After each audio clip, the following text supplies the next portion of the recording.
ಕೇಂದ್ರ ಸಚಿವ ಎಚ್.ಡಿ. ಕುಮಾರಸ್ವಾಮಿ ವಿರುದ್ಧ ಮತ್ತೊಂದು ಬಾಂಬ್ ಸಿಡಿಸಿದ್ದಾರೆ. ಎಚ್.ಡಿ. ಕುಮಾರಸ್ವಾಮಿ ವಿರುದ್ಧ ವಿಜಯ್ ತಾತ ದೂರನ್ನ ಕೊಟ್ಟಿದ್ದಾರೆ.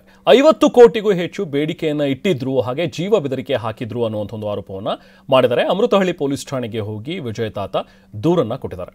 ಸೊ ರಿಯಲ್ ಎಸ್ಟೇಟ್ ಉದ್ಯಮಿಯಾಗಿರುವಂತಹ ವಿಜಯ್ ತಾತ ಕೊಟ್ಟಿರುವಂತಹ ಒಂದು ದೂರು. 50 ಕೋಟಿ ಅರೇಂಜ್ ಮಾಡಿಕೊಡಿ ಅಂತ ಹೇಳಿದ್ದಾರೆ. ಅವಾಗ ನಾನು ಕುಮಾರಸ್ವಾಮಿ ಅವ್ರಿಗೆ ಹೇಳಿದೆ, 50 ಕೋಟಿ ಕಷ್ಟ ಇದೆ ಸರ್, ಈಗ ಪ್ರಾಜೆಕ್ಟ್ಗಳು ಕಂಪ್ಲೀಟ್ ಮಾಡಬೇಕು, 50 ಕೋಟಿ ಆಗೋದಿಲ್ಲ, ಈಗ ಅದು ಇಂಪಾಸಿಬಲ್ ಅಂತ ಹೇಳಿದೆ. ಅವ್ರು ಸ್ವಲ್ಪ ಕೋಪ ಮಾಡಿಕೊಂಡ್ರು. ಅವರು ಸ್ವಲ್ಪ ಅಲ್ಲ, ಪೂರ್ತಿ ಕೋಪ ಮಾಡಿಕೊಂಡ್ರು.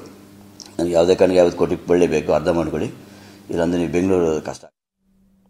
ಇದು ವಿಜಯ್ ತಾತ ಅವರ ಮಾತು. ಇದಕ್ಕೆ ಸಂಬಂಧಪಟ್ಟಂತೆ ಕುಮಾರಸ್ವಾಮಿ ಕೂಡ ಮಾತಾಡಿದ್ದಾರೆ. ಬೀದಿ ನಾಯಿನರಿಗೆಲ್ಲ ಉತ್ತರ ಕೊಡೋಕ್ಕಾಗತ್ತಾ ಅಂತ ಹೇಳಿ ಮಾತಾಡಿದ್ರು. ಮಾಡಲಿ ಏನಲ್ಲ ಮಾಡಕ್ಕೇಳಿ ಸರ್, ಆರೋಪ ಸರ್, ಅದು 50 ಕೋಟಿದು ಆರೋಪ. ಅದಕ್ಕೆಲ್ಲ ಉತ್ತರ ಅವೆಲ್ಲ ಬೇಡ ಸರ್. ಕಂಪ್ಲೇಂಟ್ ಆಗಿದೆ ಕೋರ್ಟ್ಗಳಲ್ಲಿ. ನನಗೇನು ಸಂಬಂಧ? ಯಾರು ಅವ್ರ ಬಗ್ಗೆ ನಾನೇ ಚರ್ಚೆ ಮಾಡಲಿ? ನನಗೆ ಸಂಬಂಧ ಇಲ್ಲದೆ ಇರೋನು ಯಾವ ಕೋರ್ಟ್ಗಳನ್ನ ಯಾರು ಕೊಡಿಸೋದ್ರೆ ಏನು ಅನ್ನೋದಿಲ್ಲ. ಆಮೇಲೆ ಚರ್ಚೆ FIR ಆಗಲಿ, ಬನ್ನಿ. ಎಲೆಕ್ಷನ್ಗೆ 50 ಕೋಟಿ ಬೇಕು, ಉಪಚುನಾವಣೆ. ಈ ವಿಷಯ ಚರ್ಚೆ ಮಾಡೋ ವಿಷಯನ, ಈ ವಿಷಯಕ್ಕೆಲ್ಲ ಉತ್ತರ ಕೊಡಲ? ಯಾವ ಬೀದಿಲಿ ಹೋಗೋ ನಾಯಿ ನೆರೆಗಳಿಗೆಲ್ಲ ಉತ್ತರ ಕೊಡೋಕ್ಕಾಗತ್ತೆ? ನಾನು ಬನ್ನಿ. ಮಾಡಲಿ ಏನಲ್ಲ ಮಾಡಕ್ಕೇಳಿ ಸರ್.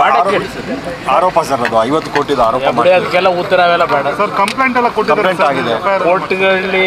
ನನಗೇನು ಸಂಬಂಧ? ಯಾರು ಅವ್ರ ಬಗ್ಗೆ ನಾನೇ ಚರ್ಚೆ ಮಾಡಲಿ? ನನಗೆ ಸಂಬಂಧ ಇಲ್ಲದೆ ಇರೋನು ಯಾವ ಕೋರ್ಟ್ಗಳನ್ನ ಯಾರು ಕೊಡಿಸೋದ್ರೆ ಏನು ಅನ್ನೋದಿಲ್ಲ. ಆಮೇಲೆ ಚರ್ಚೆ FIR ಆಗಲಿ, ಬನ್ನಿ. ಎಲೆಕ್ಷನ್ಗೆ 50 ಕೋಟಿ ಬೇಕು, ಉಪಚುನಾವಣೆ. ಈ ವಿಷಯ ಚರ್ಚೆ ಮಾಡೋ ವಿಷಯನ, ಈ ವಿಷಯಕ್ಕೆಲ್ಲ ಉತ್ತರ ಕೊಡಲ? ಯಾವ ಬೀದಿಲಿ ಹೋಗೋ ನಾಯಿ ನೆರೆಗಳಿಗೆಲ್ಲ ಉತ್ತರ ಕೊಡೋಕ್ಕಾಗತ್ತೆ? ನಾನು ಬನ್ನಿ.